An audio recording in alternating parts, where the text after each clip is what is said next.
Hey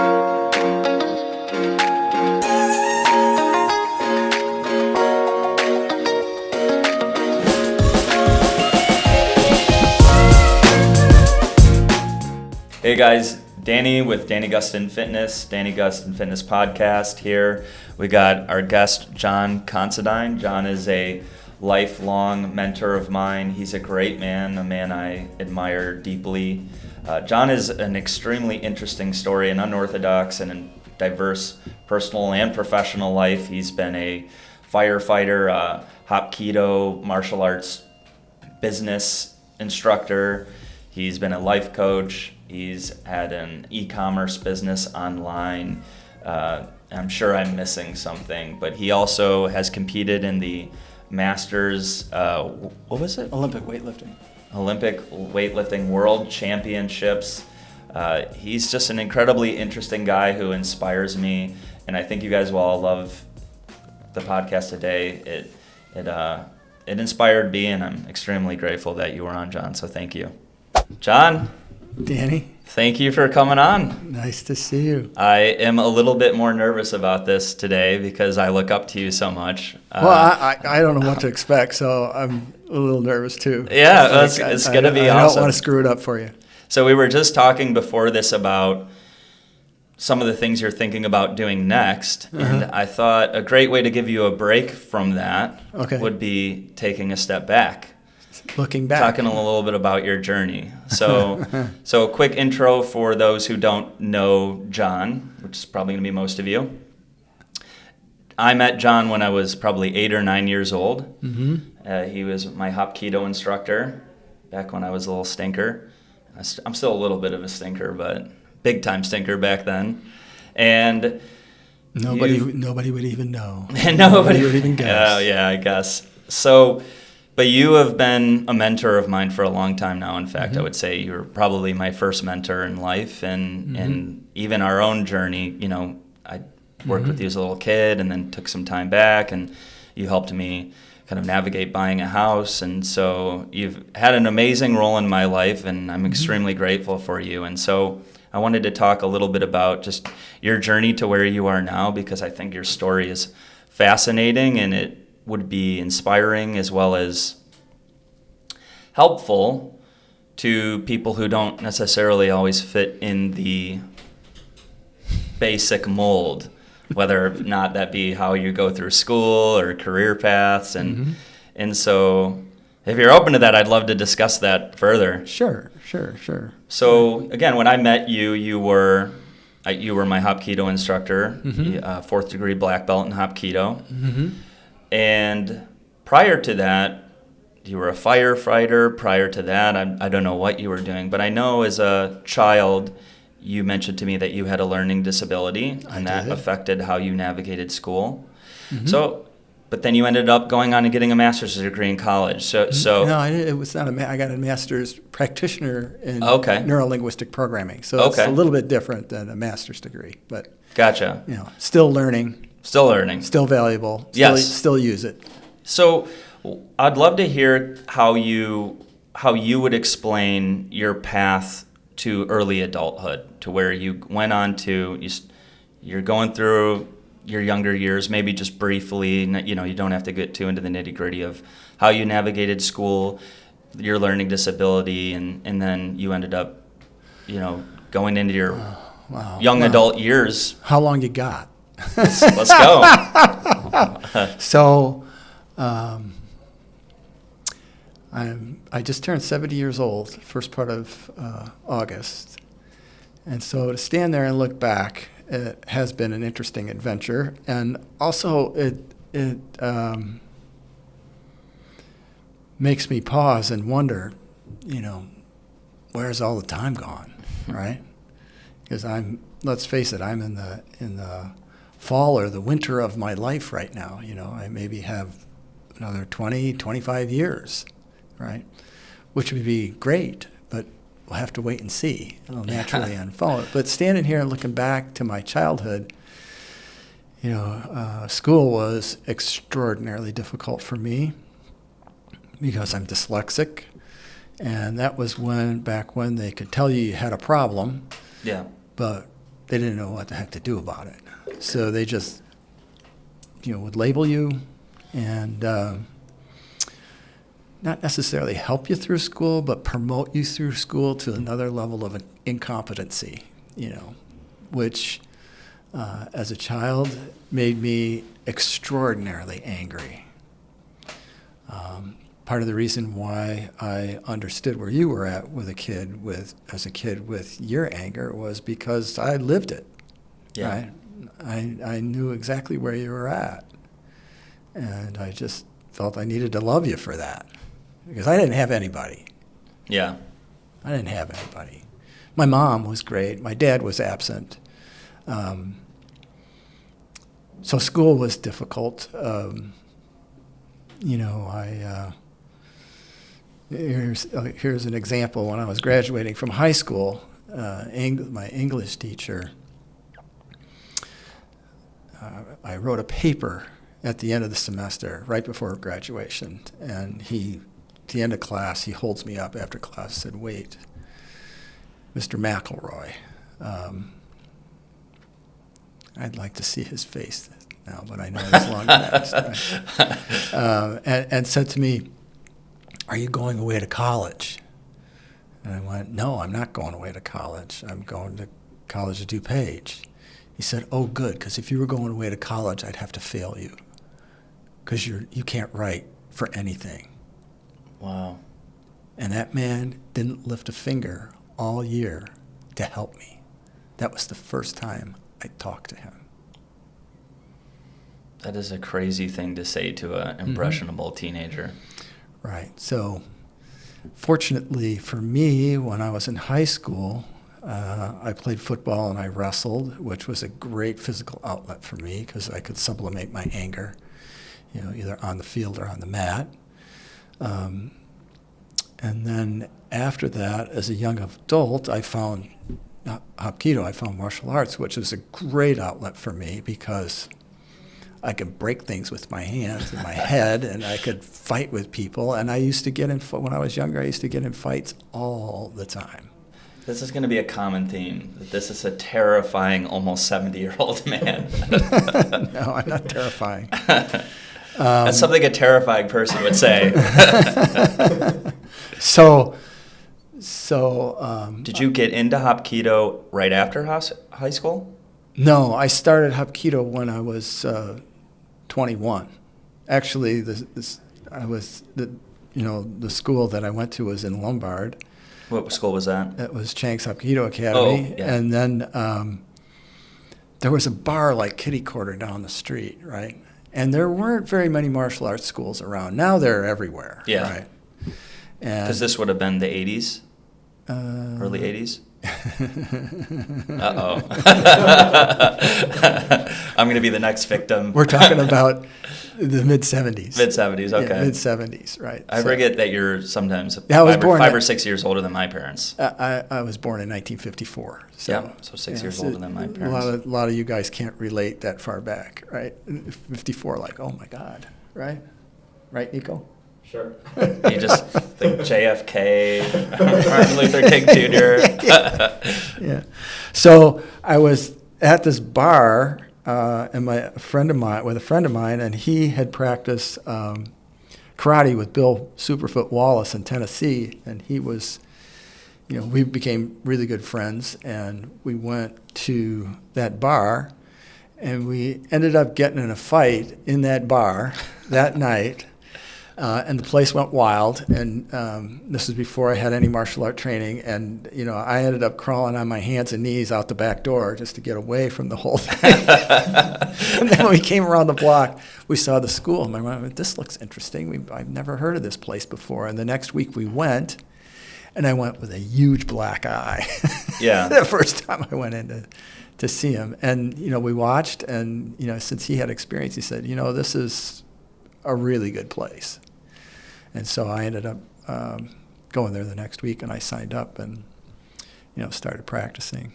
I think I was around, because drinking age when I was growing up was 19, and then by the time I got to 21, they changed it back to 21. So I think I was like 20. Okay. You know. So then I started practicing, and I absolutely loved it because it was extremely physical, and I could practice every day, you know. And I think you did, right? I think I remember hearing you got your black belt extraordinarily fast because you'd be going maybe once, even twice a day sometimes. Well, you know, when I was 21, I became a fireman and a paramedic, so I worked one day, I was off too, and on my days off, I trained. Right? The whole day. Pretty much worked out 3 times a day. Sometimes I go to Hapkido twice. Yeah. You know, that's when triathlons were just starting to come out, and I was fascinated with those, and I did a small one then. And one summer I'd go to Hapkido in the morning, I'd go and swim a mile in the afternoon, and I'd go ride my bike 5 miles, and then I'd go to another class in the evening. It was all day long. Yeah. Right? It was all day long. Well, to be 21, right? Oh, to be 21, 22, 23, yeah. So when you got into firefighting paramedic, was that something you did through College of DuPage? Was it a separate thing? Like how did you get from high school to there? So I started on the fire department when I was in high school, when I was a senior in high school in 1973, right?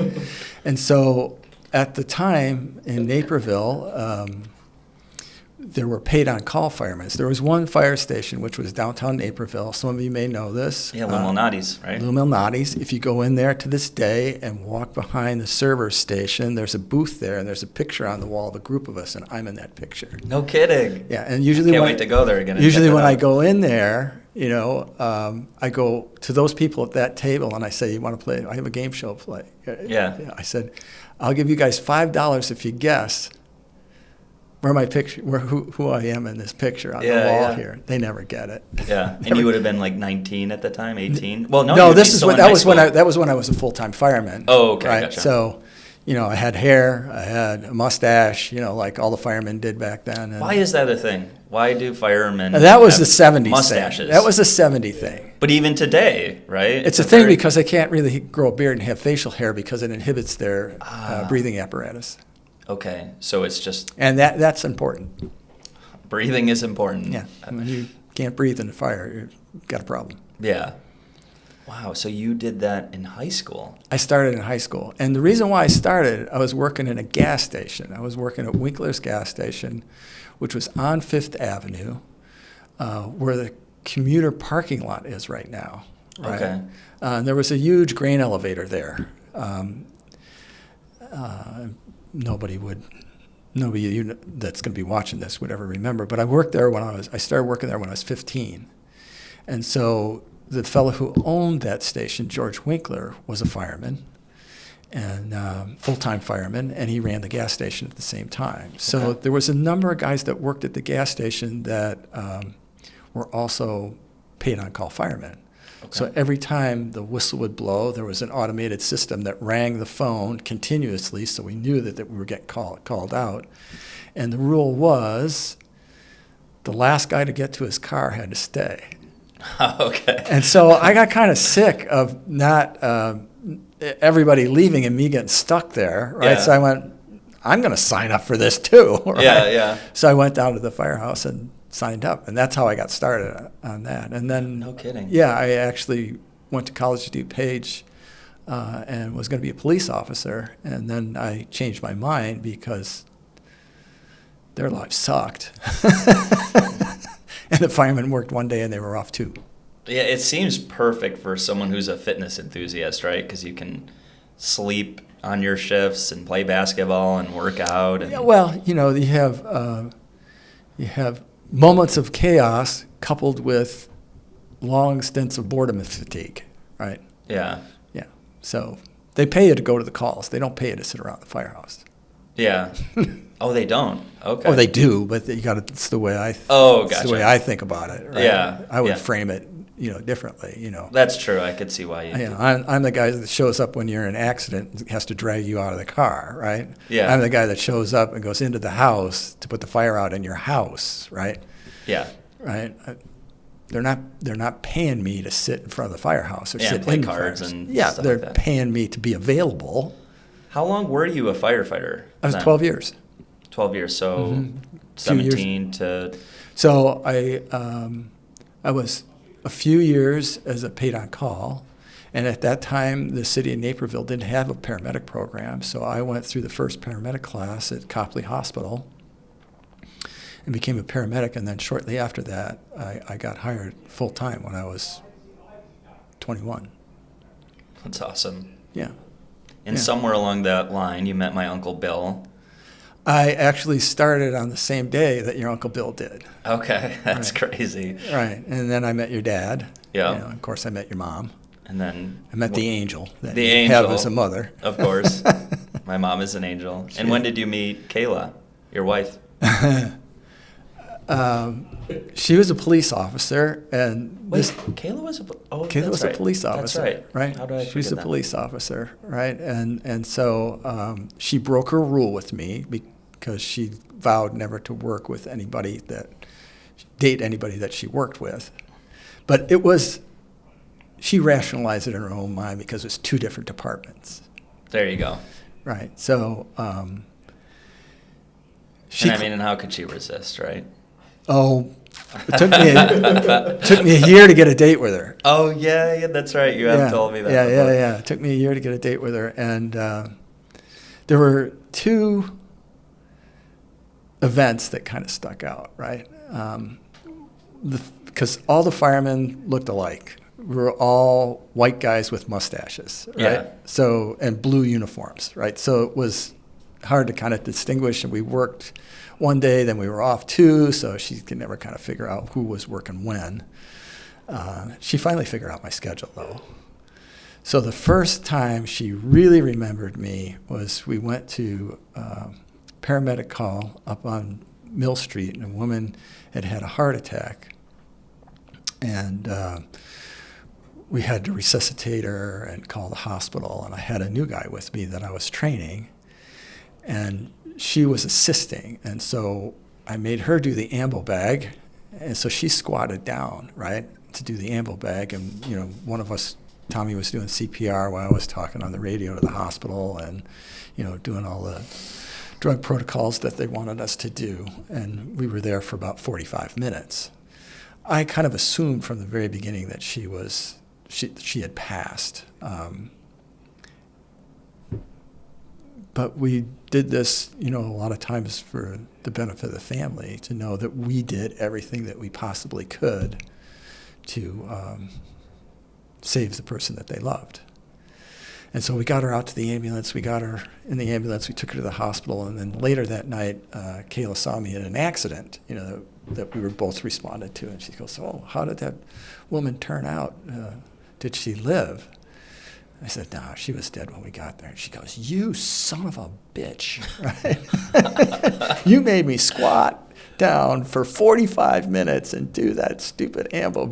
Yeah. And she walked away from me because her thighs hurt. Their legs were killing her. Yeah, for you just squatting holded like a that, deep right? squat for that long. Right. So that was what we call a memorable experience, right? That was the end. and then the second was at that time, you know, I had sports cars when I was younger. I had a GTO and I had a Camaro and I had some other cars. But by this time, I had moved out of that phase of my life, and I had a 1969 Buick Skylark wagon, woody wagon, that was canary yellow with wood on the side. I mean, it was just like so boring. Yeah. Right?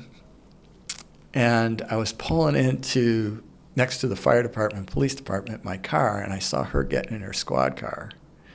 And I go to my friend, "Watch this." And so she doesn't see me. Yeah. And I pull up behind her, and she backs out. I pull up in her blind spot. She backs right into the front of my car. She just gets out, "Oh my God, right, I'm so sorry, I'm so sorry." I am just hysterically laughing. And that's when bumpers were bumpers, so you could tap and bump and there wasn't going to be any damage at all. Yeah, right? yeah. And so we had to go in and make a police report, and, you know, I was laughing. She's not happy, right? But we had to talk to the police chief, and it was. So what did you intend to do? I was just there to. I had to get her attention. Yeah, I was working. I mean, this was my. You were figuring it out as you were going along. I was figuring it out as I would go along. You got to get the woman's attention. Yeah, right? yeah. Sounds like you did that. I did that, right? I did that for sure, right? So that was that. She remembered that one too. And then I used to wait at the second floor of the firehouse. I mean, any man who sees a woman that he instantly is attracted to and falls in love with does stupid shit like that. Yeah. Right? Yeah. And so I used to wait on the second floor of the firehouse looking out the window, waiting for her to come in on her afternoon shift. And we didn't have a copy machine on the fire department side, but they had one on the police side. And the radios were stored right next to the copy machine. So she'd go in, they'd have roll call, and then they'd have to leave and get their radios. Yeah. And I would kind of, time it, right? Go and get a piece of paper and go over and make a copy. Yeah. Oh, hi, how are you doing? Yeah. Right? Look at how did this work out? Yeah. It was what a coincidence. It was cute and it was funny. Yeah. And she was dating a guy at that time, and we had a Pepsi machine over on the fire department side, and so she would come over to get a Pepsi, right? Well, she might have been doing the same thing. She'd come over to get eventually she'd come over to get a Pepsi and see where I was. Yeah. And what she didn't tell me until way later is she hated Pepsi, and she'd take him home to her roommate. Oh, so she wasn't coming for the Pepsi. Yeah, she had a system. So it was just, cute little cat and mouse game. It's funny how more often than not when you hear about stories with guys and girls, right, it's something memorable is really the main thing. Oh, yeah. Right? How do you stand out? It could be bad standing out, right? Like I remember one of my ex-girlfriends, when I met her, I accidentally pulled the chair out from under her at the bar. Uh-huh. And she fell on the floor, and I looked at her, and I go, what just happened? And she goes, you pulled my chair out. And I go, I'm really sorry about that. And then one thing goes to another, right? Right. So sometimes memorable is all you need. So we ended up having our first date on August 2nd, 1978, which was my birthday. Okay. All right, so... and then we got married 3 years later, So we've been together for 45 years, and we've been married for 43. That's awesome. Well, congratulations. Yeah, I mean it's I'm so happy where we're at now. We're both really happy with our lives and where we're at. But I can tell you, I have 3 kids too. You're beginning to understand, right? Yeah. There's some twists and turns. It's a twisted trail. It's a twisted trail, for sure. As many people say, right, there's no rule book, there's no how-to for navigating marriage, kids. You can think there is, but there isn't. There isn't. And, they used to teach that there were 4 things in marriage that were like the things that you really had to work through, right? It was sex, money, children, in-laws, right? Children and in-laws. Children, in-laws, right? But working through the problems that are developed through those. But my belief is it's not those. Okay. There's an overarching thing, right? Which is, as a couple, how do you resolve problems? That's the big thing. If you can resolve problems really well, right, then you will have a successful relationship. If you have trouble compromising or resolving problems, your relationship will be challenging.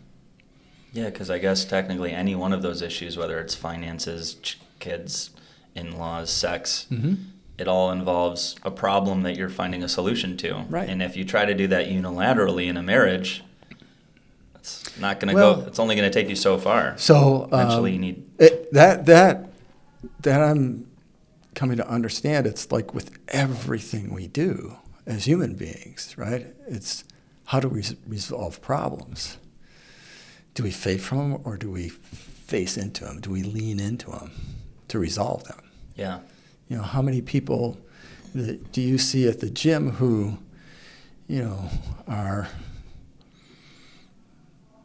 they've neglected themselves? A lot of people. Right. And it has a compounding effect in a bad direction. Just like, the whole thing about a penny. You take a penny and you double it every day, and, in a very short period of time, you have $1 million, right? Yeah. It's the same thing with our health, right? Yeah. Same thing with work, same thing with any problem, right? If you lean into it, right, and work on it, you'll make progress. Little bits every day, you'll make progress, and it'll have a compounding effect. So if you invest, I have always invested in my health. Yeah. And there aren't very many 70-year-olds that can physically do what I do. Yeah. Right? Not many at all. Yeah. Right. And I can't wait to get to that. With the transition from firefighting to Hapkido and having your own school, was there any overlap where you were doing both at the same time, or did you just go all in? Very small time. I had. And what made you want to do that? What made you want to go from firefighting to? I really enjoyed Hapkido. I really enjoyed teaching. I still enjoy teaching, and I was young, right, and full of dreams and ambition. Yeah. Wasn't necessarily a good business to go into, right? From the standpoint of business, because it was really hard. It was not easy. People who own a gym, it's not easy. Yeah. Running a gym is not easy. Yeah. Right. I've lived the life, so to speak. Right? Yeah. Yeah. Right. But it was really I liked teaching, and I loved Hapkido. I liked practicing. I wanted to continue practicing, and I wanted it to be part of my life. I didn't want it to, once I had children, to fade away into the background and be something that I did. I wanted it to be something that I was doing. Yeah. So that was my motivation to do it, right? Just kind of be a little more in the driver's seat. Of your life. And I made it successful for 20 years. Yeah. Yeah. And I had enough. What was some of the highest moments while you were a Hapkido instructor, other than obviously, me being your student? That was probably the peak experience for you. But Absolutely, Danny. Danny, I got a dictionary for you here. Yeah, I have to tell you, some of the funniest things he had me doing. So like I said, I was naughty, so I'd get in trouble, and this guy would not let me get away with it. And so, but he wasn't always, not like your classic smack you in the shins with a bamboo stick type of thing. My two favorite were, one, you had me hold a dictionary over your head, my head for what seemed like a lifetime. 5 minutes. What seemed like a lifetime. It seemed a lot longer than 5 minutes. A big dictionary. Yes. But what was probably even funnier in hindsight is, Trevor Lang, one of the other students, about my age. We were about 8, 9 years old, maybe 10. And I kept talking to Trevor, and Trevor kept talking to me. And so he said, "Oh, you guys like each other so much? All right, you guys need to hug each other for, again, what seemed like a lifetime." And we both I respected him enough to where you'd think, well, why didn't you just say no? And I just thought, well, I have to say yes. It's Mr. Considine. So here we are, these 9, 10-year-olds sitting kind of boys hugging each other. Hugging each other like, okay. So, but other than that, what were some of the defining moments as far as your 20 years in business there? So there were quite a few kids that I had, and adults, right? And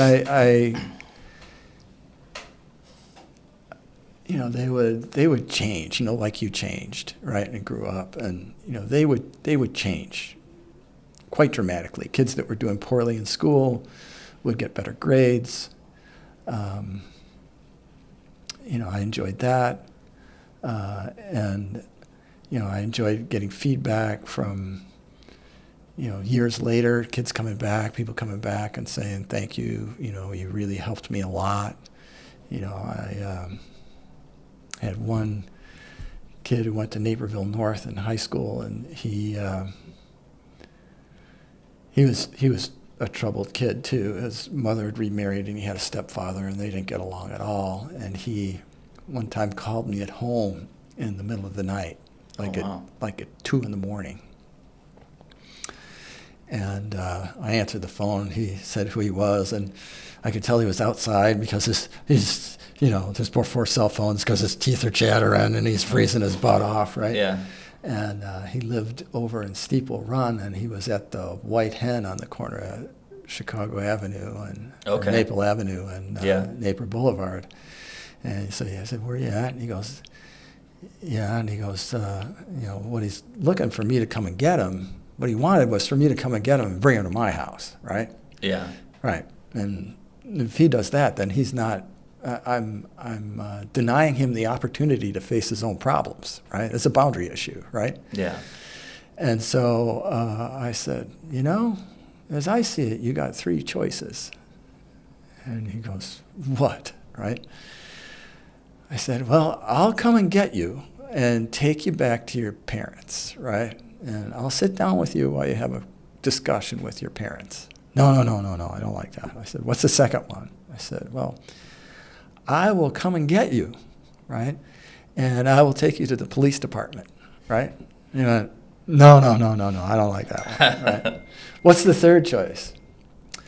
Third choice is you can stay there and freeze your ass off. And if you change your mind, call me back. Yeah. Right? And about 10 minutes later, he called me back.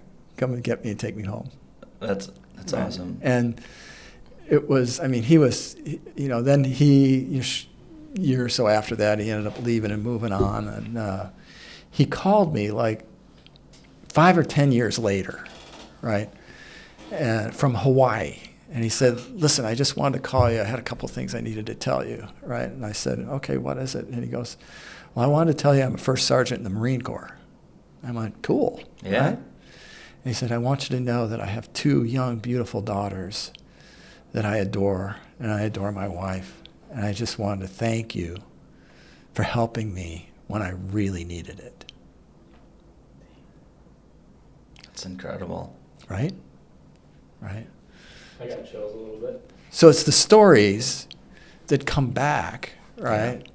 Yeah. And, you get an opportunity to see how you spent a very short period of time with somebody, maybe a year, 2 or 3, right? And it has an incredible difference for the rest of their lives, right? And you experience the same thing with the people here who come back and just say, thank you so much for supporting me and helping me. When I really needed help, when I didn't know what I was doing, when I didn't know what to do, right? And when it was hard for me to do it, right? Yeah. And you helped me through it. That's the reward right there. Yeah. I had another guy, father, I had his 2 boys, Kyle and Miles, right? And I had them when they were in grade school, like in 4th or 5th grade. And then I had them until Kyle was in 8th grade. And then the family moved to South Carolina, right? And I didn't see him. And, again, 10 years later, Kyle's dad walks into school, right? And I was teaching class. He says, I said, I won't say his name, but I said, Mr.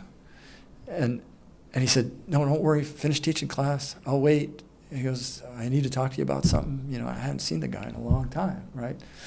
So after class, I bring him in my office and sit him down. And I said, so what did you need to tell me? He goes, well, I just wanted to thank you. I said, for what, right? He said, for helping Kyle and Miles when they were young. He said, you don't know this, but Kyle made SEAL Team 6, right? He was a special operator, and he said that his training started with you because you were so insistent on the details. I just went, whoa. Whoa, indeed. Right? Wow. So, it's those type of stories where you make an impact, whether it be a little impact or a big impact. Yeah, and you just mentioned earlier how it could be a couple of years and later down the line. That's kind of Later exactly down. what happened with me, right? I mean, I was with you for a couple years, Few but years. because of the investment you made into me and the trust I had with you, which I did not have for many adults at that time. Why? Why did you trust me? I would just say it didn't seem like you were trying to fix me or change. I mean, I don't know. I didn't feel judged by you, I guess. Was probably the biggest thing. I had empathy for you. In my heart, So I used to wonder for a long time why people changed. Yeah. I said, I'm not doing anything. What am I doing? Yeah. Right? And then I thought about it for a long time, and then I was doing some studying on systems. And, whenever you have a system, two people can be in a system. One person behaves in a certain way, the other person cannot not respond, right? So if I belittle you and treat you poorly and demean you, and I'm angry, what's it going to produce in the relationship? But if I care, if I'm empathetic, right, I listen, work on understanding the other person's position, then they change. So what I realized, it wasn't me, but it was the atmosphere that I created, right? And I know you do this because I've seen you here. I know you do the same thing with people, right? It's the atmosphere that you create, the safe environment for them to be able to explore, behave, and learn, right? Yeah. Yeah, and well, that's exactly what happened because, 8, 9, 10, 11 years old, and then see you later, and then somewhere along the line, I had known you had been in real estate investment, and I wanted to try doing something different, with my first house buy, and my dad says, you should call John Considine, and wasn't even a second thought. I go, yeah, I should. Just got on the phone. It was like shortly after, and then you helped me navigate that whole process, and in so basically John helped me do what's called a 203K rehab loan, which is essentially you can get some work done on your house, whether it's dilapidated or just needs a few upgrades here and there, but you can buy a cheaper house, end up with you do all this work, 30 grand of work, 40, whatever it could be, and then it gets appraised later at a higher value, and you end up avoiding things like private mortgage insurance and with a very low investment. So it combines the rehab cost plus the acquisition cost together at one loan.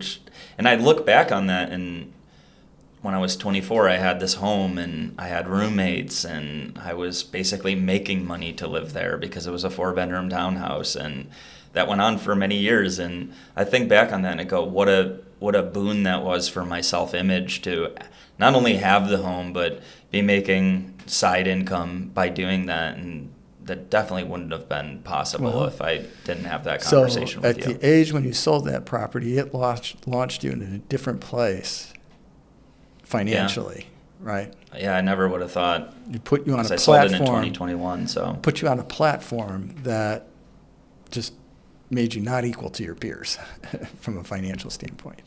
Yeah, it was. Yeah, I look back on that. It was not an insignificant moment by any stretch, and so I'm very grateful to you for that. And again, it was part of that investment. I won't lie, I didn't think about you all that much about from 12 to 13 to 14 to 15. I wouldn't think you did. Yeah, but when the time was right, those seeds that you planted, and just from our interactions, from our trust, it was like, yeah. But that first lunch was kind of funny. Do you remember that? Vaguely. I remember it, right? And I said, so you said you wanted to do real estate. So tell me a little bit about your plan. Uh-oh. So what plan? You're talking about, yeah. I said, and I asked you, I said, so you got these ideas about this, right? So obviously you've been reading and looking at some things, Yeah. right? Which isn't always based in reality. And I said, so where are you going to live when you do this? He said, I'm going to live in my parents' basement or something like that, right? I'm going to live with my parents. Yeah. I went, not a good idea, right? If you want my help, you got to get your house first, your own house first. If you want to invest in real estate, you got to understand what owning a house means. Yeah. You can't rent it to somebody else unless you know what owning a house means. Yeah. Right? So then I said, I got an idea for you. And then I had actually worked. That was one of my things that I had done. I'd worked in doing mortgages and specialized in those loans. You and Jay. Me and Jay. Yeah. And I said, I'll help you. And then so I got my resources, my contractor and other people that I knew to be able to work. And then we managed the construction project. It was a construction project. Yeah, it was. It was very fun. Every couple of months, once a month, every couple of weeks, going in and just, okay, this is how it's. I was there more than once a month. Well, I was there once a month, and I don't know how often I was there, but I definitely know. Again, there's no way I would have done that without you. So, when did you start your real estate investment? Because I know you were doing that for quite some time. Was that? I started that before we were married. Okay. Kayla and I were married. So I know a lot about it now, but 2008 really took my knees out from under me, a lot of people did, right? But I bought my first house before we were married and had an education, right? So I bought a house in DeKalb. My father knew a guy. I was a young guy like you when you asked me, right? And didn't know anything about it. And this guy just wanted to sell houses, right? He didn't care about what happened to me afterwards, right? So I ended up buying a house in DeKalb and I rented it to college students, which, those of us who've been college students knows what it's like for young people to be in a house. They're not the most responsible people in the world, right? Yeah. So I had that house for a year and then I sold it and I got out of it with making a little bit of money, but not much, a couple $1,000s. And then I got married after that, and then I kind of set that aside for a while. And then I bought 8 duplexes in Aurora. 8? 8 with $3,000 down, which you see on the info commercials, about real estate commercials. Yeah, I did it. And I had a guy that I knew who was a real estate agent in Aurora, and he managed them for me. And then years later, I think it was 4 years later, I was teaching Hapkido at the time. 4 or 5 years later, we ended up selling them, and we split, the proceeds from that, right? And then I took the proceeds from that, and then I bought the house that I currently live in, which I rented out, a 4-bedroom house in Naperville. We sold our house in downtown Naperville over by Highland School for a large amount of money because that's when contractors were competing quite heavily for them. And then I worked on, investing in real estate. And then in 2008, I had 9 houses. And market collapsed. I had 4 or 5 people lose their jobs, and I had $14,000 worth of mortgage payments a month and couldn't keep up. Wow. $14,000 a month. Mm-hmm. Holy cow. So I pushed all the chips across the table and over-leveraged myself, right? So we were talking before about, compound effect one way and compound effect the other way, right? Yeah. So the compound effect moving in a positive direction usually goes slowly, but when it starts going in a negative direction, it accelerates and goes really fast, right? Whether it's physically, it doesn't matter what it is. It just seems to me, from my life experience, that compound effect, moving in the negative direction, has much more dramatic effect than in a positive direction. Yeah, I think when I think about some of my own experiences, that sounds about right. When it starts going wrong, it goes wrong really fast. It goes wrong really fast. So, after that, I worked, with rehab financing, because I knew I had rehabbed a number of houses. I knew how to do it. And this would have been between Hop Keto? Would this have been after Hop Keto? I did it at the same time I was doing Hop Keto. At the same time, okay. Mm-hmm. Yeah. So I was busy. Yeah, I'd think so. I was busy. And I would imagine in some ways, as I put myself in your shoes, thinking of, I know to an extent what it takes to run my business, and so I can kind of in some ways understand the Hop Keto business, right? Mm-hmm. So you're navigating that, maintaining clients, projecting out, but then at the same time, I'm doing that. And you're doing that. That's a lot of... And I got little kids at home. That's a lot of things going on. It's kind of stressful to be just thinking about it. I had a couple little kids like you do right now yeah. going on, and that was, because people call you and they, I stopped up my toilet, basement flooded, and, whatever it was, you had to respond. You got to go deal with it. You got to go deal with it. So it was nuts. Yeah. Let's just put it that way. It was nuts. Yeah. There was a time I rehabbed a house in Naperville, not too far from here, and I'd have class in the morning, and then I'd go back at 4 o'clock in the afternoon, and in between my morning class and my afternoon class, I'd go for 3 or 4 hours and work on the house, and then go back and then go in the evening teach class. Busy man. I had the capability to work. Yeah, and like you said, you were younger at that time. You had your ambitions. Yeah. And so then when you left Hop Keto, mm-hmm. I know probably around that time you were already doing life coaching and NLP stuff, or was that afterwards? No, I started doing NLP and coaching while I was teaching Hop Keto. Can you explain NLP real quick? NLP is neuro-linguistic programming. It's about the subjective experience of what goes on in your brain, the pictures, sounds, and feelings that you have, and how you communicate with yourself, and how you communicate with others. Yeah. So it's a science, right? Yeah, I remember you illustrated it with talking about putting my seat or walking. You walked me through walking through the sand. Do you remember that? We had lunch one time, and you were talking about how my feet would feel when I was walking through the sand, and it was just taking you through a little trance. And exercise. That is NLP, right? Well, we're all in trance every day. We're in trance right now, right? Yeah. Right, Nico? Yeah. We're all in trance, right? Yeah. So By one thing or another, right? Did you ever leave someplace and drive home, and then you get home and you go, don't remember the drive. That scares me sometimes. The drive, right? I actually don't recall. Or, I know I have this pathway. I go to the CrossFit gym, from my house to the CrossFit gym, and I have this path that I run every single day. And sometimes I find myself, when I'm not going to the CrossFit gym, all of a sudden driving the twisted path to get there, right? Yeah, it's like, unconscious. Yeah, right? yeah. I'm in trance, right? Yeah.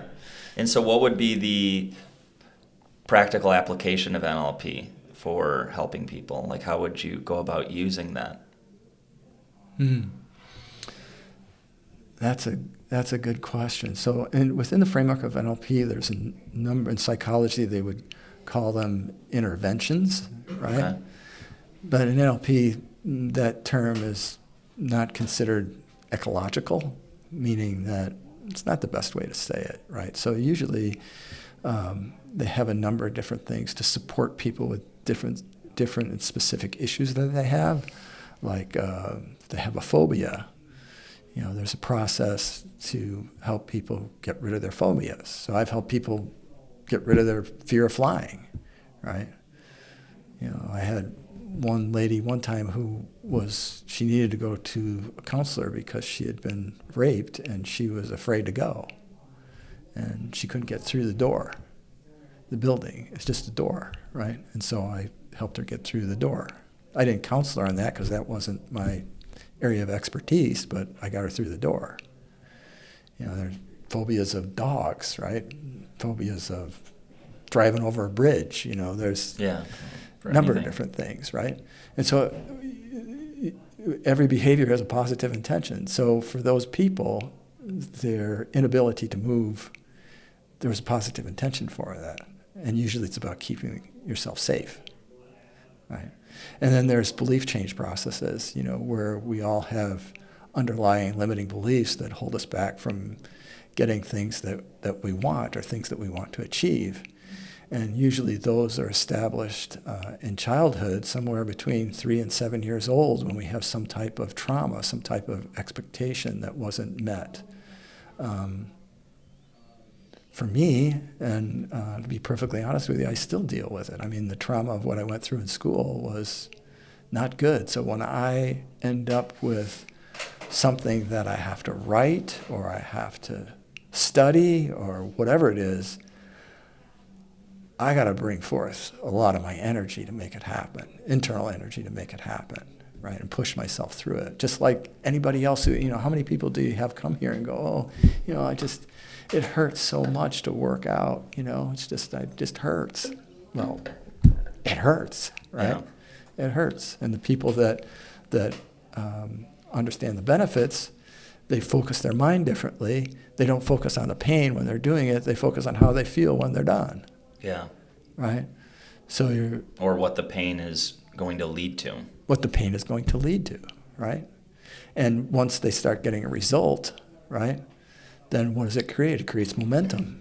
Then you inculcate a behavior pattern that, becomes easier to do. So that's a small part. I mean, NLP, they have, manuals on it. So it's quite deep.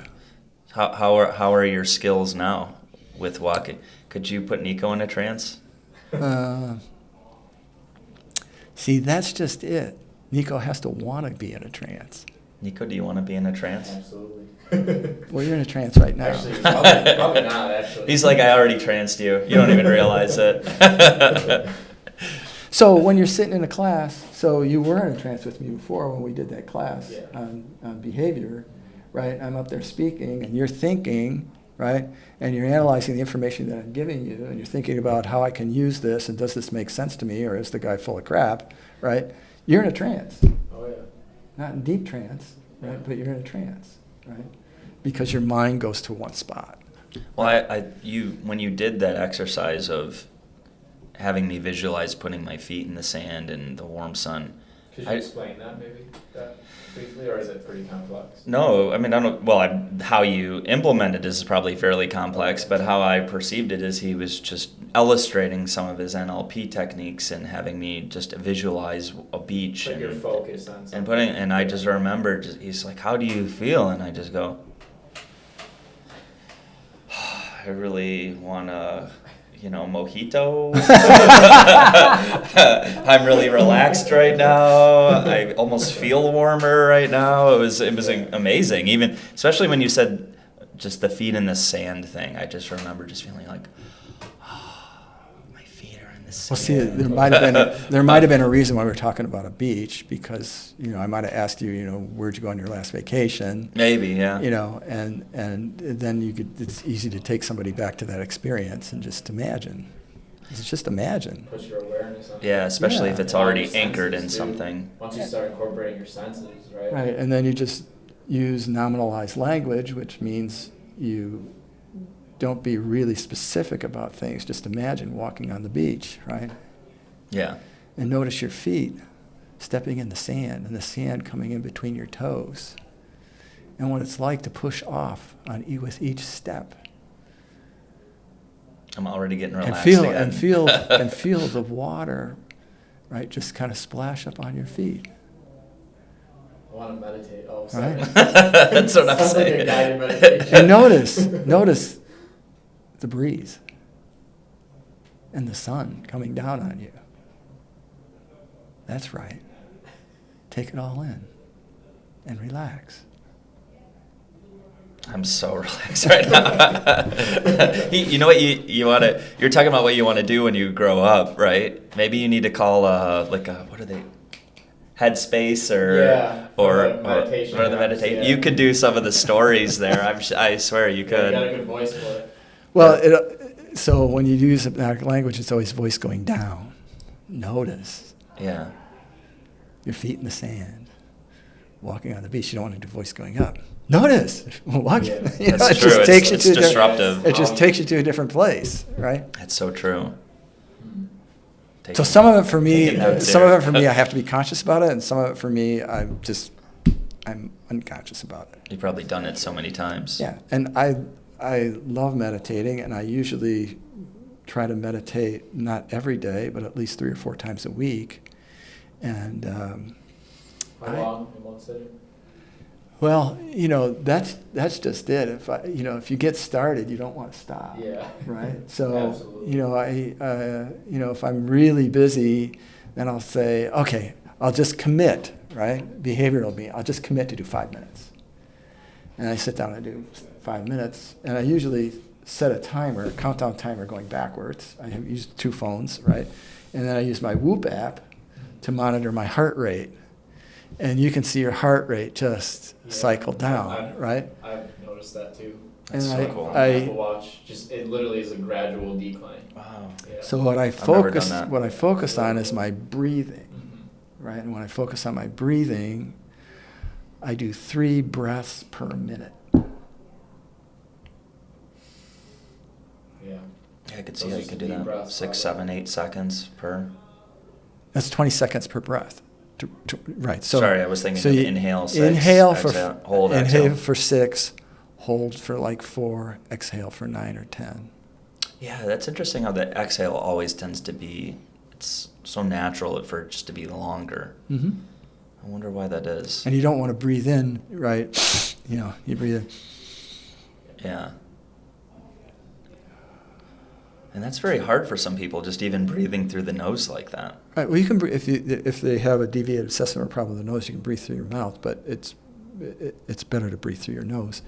And my heart rate, if I do it in the morning, my resting heart rate will go down to 52, 51. That's awesome. That's a very A lot of good times fitness. a lot of times I start out at like 70. When I'm sitting down. Do you do that before or after your tea? Because I know you drink green before. tea, right? Before. Before, okay. Before. And sometimes I'll do it in the middle of the afternoon or the evening. It depends on what's going on. If I'm having a bad day where somebody's triggered me, then 5 minutes is great, right? Yeah. To do that type of breathing, right? Yeah, Because you'll get recalibrated. The breathing will cycle you down. Yeah. I think Andrew Huberman talks about Yeah. that type of breathing, right? Yeah, so you Totally regrounds you. Yeah, absolutely. And you were talking about earlier just how you're currently in your online business situation, right? E-commerce business. yeah. E-commerce business, Mhm. and you have, some headaches through doing that. I would imagine. Yep. How do you manage some of that? Do you use the meditation to do that? I use the meditation to do that, but I'm going to be honest. It's like sometimes when people really upset me, I go over the edge. I get really upset, and then it takes some time for me to really cycle down. So it's like by no means do I do something perfect, all the time. Somebody, So why do people get mad? Do you know why people get mad? Why do they get angry? I think it's, you have an expectation of how things are going to play out, and it doesn't play out that way, Right. and so you're resisting reality. Right. So when it doesn't play out, when they violate what's important to you, when they violate your values, what's important to you, that's the main reason why people get upset. That's the main reason why there's conflict. I mean, if you think about the conflict that we have with each other, it all has to do with a person's beliefs or values about their position and what they want. Which right? are usually really profound to the individual. Yeah. Those values and beliefs. Yeah. So if somebody is putting me in a position where I'm forced to violate my integrity, I mean, you know me. What do you think that's going to do to me? You're going to get triggered. I'm going to get pissed, and I'm going to tell somebody exactly what I think. Yeah. So, if if I make a promise to a customer, and then the person who's supposed to pay the manufacturer so it can be shipped doesn't happen, and the shipment is delayed, and they're waiting for staging barricades to come to do a concert, and there's a 5-week lead time, and they delay paying for 2 or 3 weeks, what do you think is going to happen to them? You know, so this is the person that I work with. He considers his position, right? But he doesn't consider the whole context of how it affects everybody else. Well, and bringing it all full circle to empathy. Right. Right, you're talking about the systems. Right. And so that, for me, becomes a question of character, right? Yeah. And so then when somebody calls me complaining about it, and I know what happened, right? And I either have to tell the truth or lie. How do you think I feel if I have to lie? Imagine That's knowing you, horrible. it's horrible, yeah. That just takes a little pick right out of your soul, right? So I stopped lying. And I started telling them why. Yeah. And I said, I don't think this is a good idea for you. Hence why you're considering next steps, right? Next steps, yeah. So we've talked a lot about how you've had this eclectic firefighter, Hapkido instructor, life coach, e-commerce business owner, real estate Mortgage investor, industry, right? yeah. Mortgage industry. But you've also had similar twists and turns as far as fitness goes, and I think where you're at today is inspiring, and a lot of people need to hear, because you've had some of your own issues, right? And your own injuries and things like that. Oh, plenty. So you're talking about how you were in football, wrestling, you were interested in triathlons, you did Hapkido. But several years ago, you actually were you were in the Masters in Canada as far as weightlifting competitions? I went to the World Championships for Olympic weightlifting when I was 65. Let's hear more about that. How did you get in? How did you get into? Well, I started CrossFit when I was 59. Okay. Right.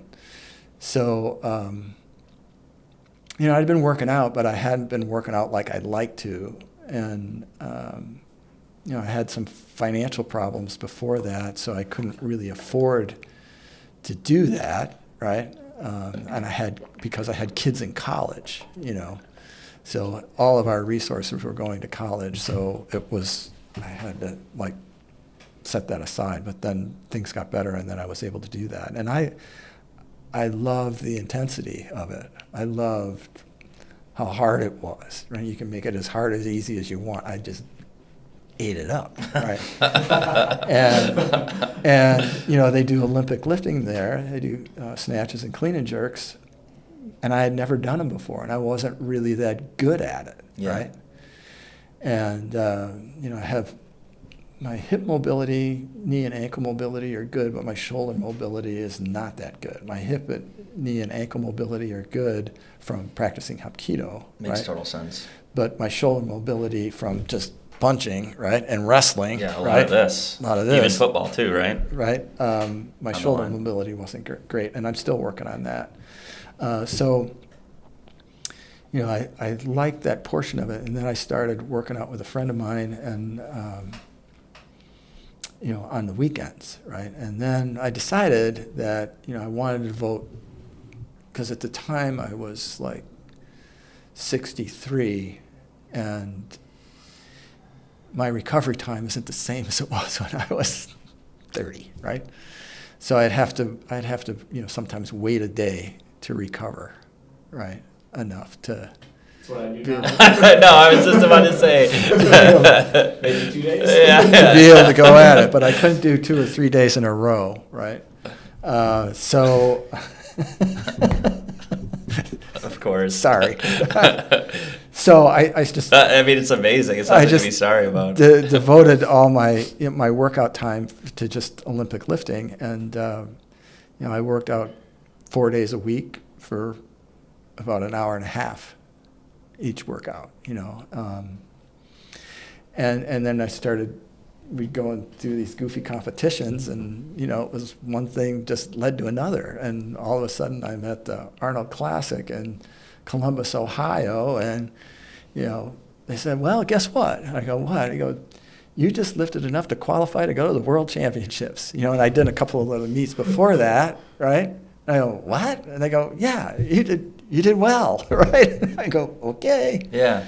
So then went to the World Championships with a friend of mine. It was probably, I'd always kind of dreamed about, every kid kind of dreams about being a professional athlete, right? Yeah. And I'd always dreamed of that, but I was never big enough for football, and, there's no path for, wrestling after school unless you're going to the Olympics or something like that. And, I didn't, and then I started Hapkido, and that was fine, and life and everything else. But so when we went to Montreal, it was really cool because the meet was in the Olympic venue for the 1976 Olympics. And that was cool. And it was cool to be there with all the flags around the world. Yeah. But the most memorable part of the whole thing wasn't the competition itself, which is memorable, which is cool. But it was when we were doing our check-in the day before the meet. And that's where you sit, and then you have to identify yourself. And they wanted to know if you were going to move up or down a weight class or stay in the weight class that you declared, right? And so they went country by country, Argentina, Belarus, Chile, right? Around the world. And there's probably a few hundred athletes, right? Yeah. Here, right? That's so cool. And they're calling each athlete's name off, and you have to stand up and say what you're going to do. And I'm like sitting there looking at this. This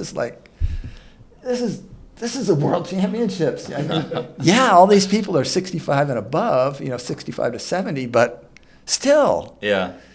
it's an international competition. Yeah. And even if it's 65 to 70, you're still in the 1% of 65 and 70-year-olds, right?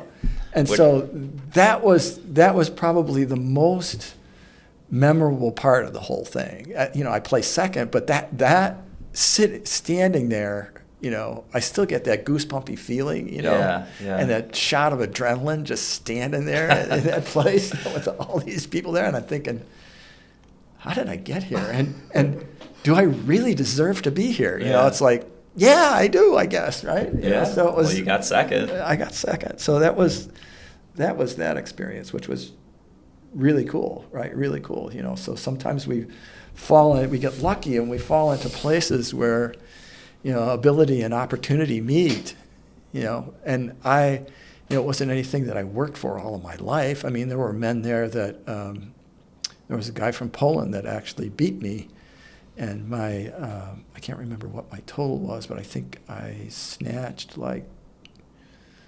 132 pounds, which is decent snatch for an old guy. Yeah, and snatch is where you start on the floor and then end up squat, with here and into a squat right, position, right? And then clean and jerk, I did like 185, right? That's awesome. Right. And I power cleaned it. I didn't squat clean it. That is awesome. But the guy who beat me, I know his clean and jerk was 225. He wiped the floor with me. Yeah, right? yeah. But he'd been doing it since he was like a kid. Yeah. Right. So, it was, he had experience and technical advantage over me. Well, one of the things I love about your story, and when I initially called you, you're like, well, my life's not that extraordinary. I don't know what's extraordinary about it. I'm like, it's pretty interesting compared to average people. I mean, I sit hearing about this type of stuff, and I go, I really need to step it up. I need to be more bold. But what I love about it is you continually redefine yourself, mm-hmm. and you continually set new challenges for yourself. And I think a lot of people, as they get older especially, it's easier to just fall into Probably the other side of the compounding effect with their health, right? Well, it's not only their health, but it's their way of being and their way of thinking.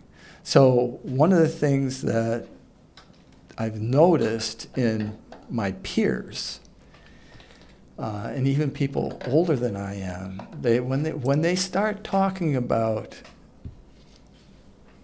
everything that they've done, and they're not talking about anything that they're working towards achieving, that's a time when life is not good for them at all. That's a sign, right? Yeah, just when all you want to do is talk about the good old days. Well, so why do old people talk about what they did in their life and make that like the center, and then you end up hearing the same stories over and over and over again? Yeah. It's because they're trying to demonstrate who they are, who they were. Yeah. Right. They want to be recognized for who they were, right? Who they really are, who they feel inside. Yeah. And so, I don't want to be that guy. Yeah. I don't want to be that guy. I had one of my friends, I didn't finish college, a 4-year degree. I have one of my friends who's a PhD. He was a counselor, and he went to divinity school. And what is divinity school? Religious school to become a minister, okay. Right? Divinity, yes, divinity, gotcha. Right. And he told me, which was probably one of the greatest compliments I've ever got in my life, right? He said, because of my learning disability, I don't think of myself as an intellectual or a very educated person. That's still there, right? But he said to me, you are a very educated person. He said, you haven't done the formal education, but you are a seeker. Yeah. A seeker, right?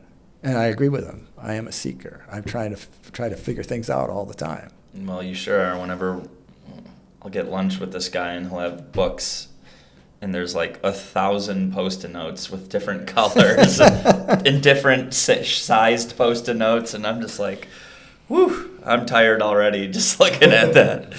But you are a seeker. You're always seeking something to grow and evolve, and it's inspiring. And what would be there is this older person who is stuck in that mindset of I'm looking backwards and telling the same stories, and what would be your advice to them?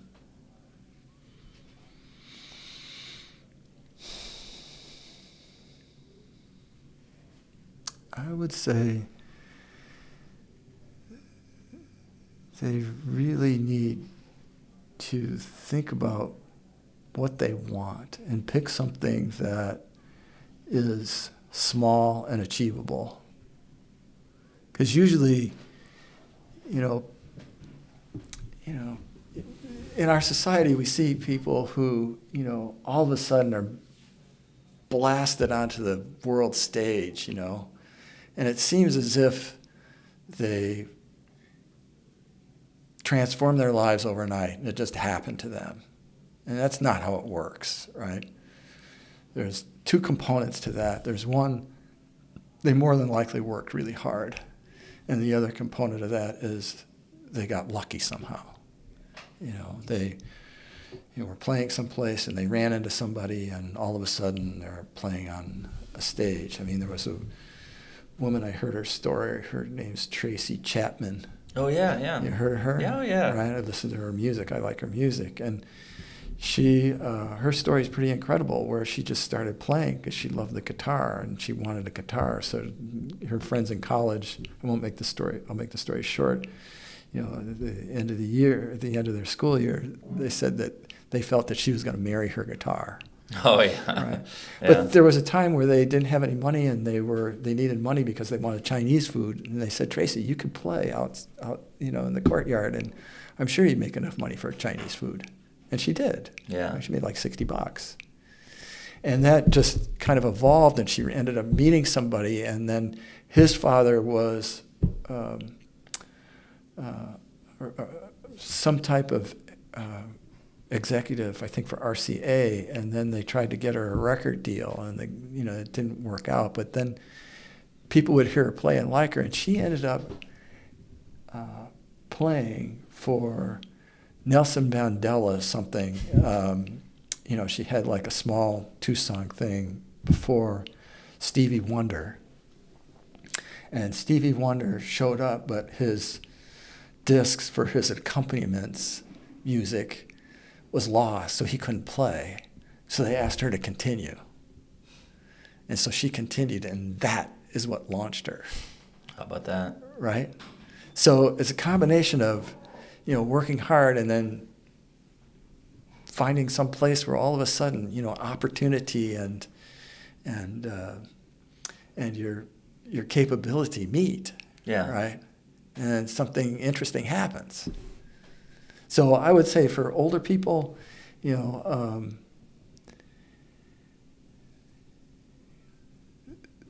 think about something that you want to do, whether it's be able to go for a walk with your grandkids or go to the pool or whatever it is, from a physical standpoint, and then just start working towards it, a little bit at a time.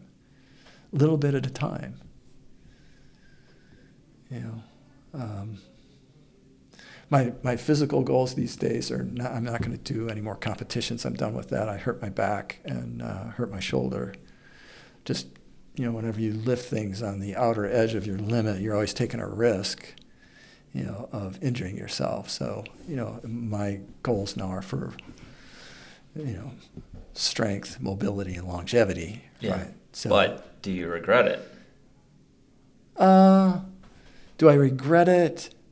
Pushing those outer limits and getting some tweaks. There's no way I would have, there's no way I would have changed it because it was just such a blast, right?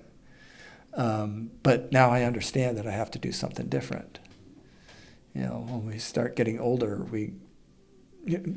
so because I was a fireman, I have this ability to evaluate downside risk, which most people don't do. People as they get older, men in their 40s, well, let's go play football with the kids in the backyard, and they remember playing football when they were 18, right? Yeah, weekend warriors, right? And then they pull a hamstring, right? Yeah. Because they don't understand where their physical capability is, right? Well, and do you think in some ways that goes back to that idea of who you think you are? Correct. And who you actually are. Who you actually are. So here's an example. I went to Reno this last week with my wife to visit my sister and brother-in-law. My brother-in-law has a boat, right? And, we all get along really well. So we went out on the lake, and this Pyramid Lake is a big lake, right? There's nobody out there. And I haven't done any real swimming in a lake in decades. There was a time where I could swim, a mile and a half, 2 miles without any problem at all. But I think I was probably like 25, right? That was a while ago. So he wants to get in the water and float in the tubes. And I said, okay, I'm going to put a life jacket on. And he went, really? You're going to wear a life jacket? What are you going to wear a life jacket for? Yeah. Right? We're just floating in the lake. Well, here I am in the middle of the lake, right, in a place where I do not know the environment. I do not know the current of the lake. I have no idea, right? I know it's a couple 100 feet deep, but I don't know very much about the lake. And I have nothing to compare my physical ability against the demands of what might happen in the lake. So it's always those seemingly insignificant decisions that we make that have the possibility to turn tragic. So Yeah. he called me a pussy. I went, really? Really? Really? Yeah. Right? Because I was making the decision to wear a life jacket. Yeah. I said, if you want to shame me, that's fine, but I'm wearing a life jacket, right?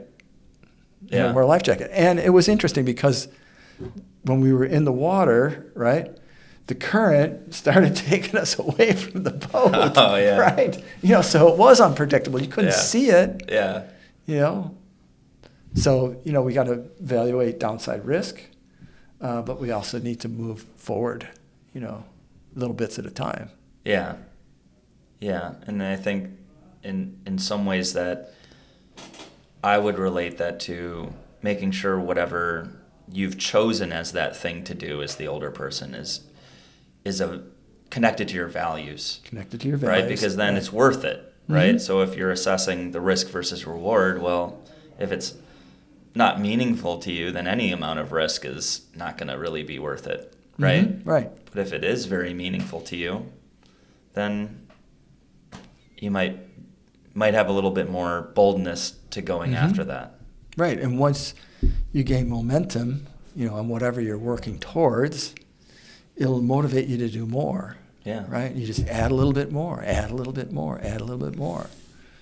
I like that. It's like when sometimes when you think about meditating, it's like, oh God, I don't want to sit here for 20 minutes or a half an hour, right? You don't feel like doing it, right? But you can do 5 minutes. Yeah, you can do 1 minute. Right? You can do 1 minute, right? And then just if you feel like doing more, do more, right? Yeah. You don't feel like doing more, don't do any more. Yeah, that's one thing I picked up from Tiny Habits is like every day in my morning, I'll inhale for 5 seconds, I'll hold my breath for 5 seconds, and I'll exhale for 5 seconds. And I'll do that 4 times, and that's a minute. And I've meditated for a minute. If I want to do more, I'll do more. If I'm done, then at least I did that. One of the kids may be calling you, right? Yeah. Yeah. Mm-hmm. Well, and sometimes I'll do it. Jamie's throwing a fit. Right. There's no consoling him. He's just having a temper tantrum. Just meditate. Mm-hmm. Life can be a meditation, right? Yep. In a way. It can be. Yeah, sure. So, as far as older people are concerned, I just say keep moving. Just keep moving. Just do something. Whatever it is, do something. Move something. Do something. I like it. John, thank you so much. All right. Do something. Do something. Something, anything. Do something.